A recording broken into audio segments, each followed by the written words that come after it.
ভারপ্রাপ্ত চেয়ারম্যান তারেক রহমানকে বহনকারী যে বাসটি সেটি সাভারের জাতীয় স্মৃতিসৌধে শ্রদ্ধা নিবেদন শেষে সশরীরে ভারপ্রাপ্ত চেয়ারম্যান তারেক রহমান এসেছেন। তিনি বের হয়ে যাচ্ছেন, অর্থাৎ এখনো পর্যন্ত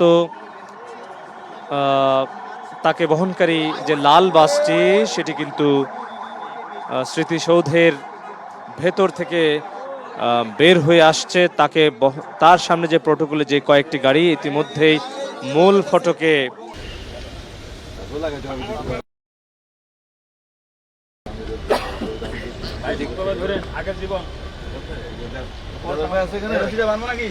না না না আমি নেমে যাবো, সামনেই নেমে যাবো।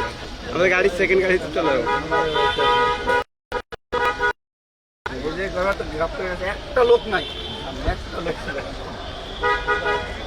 গাড়ি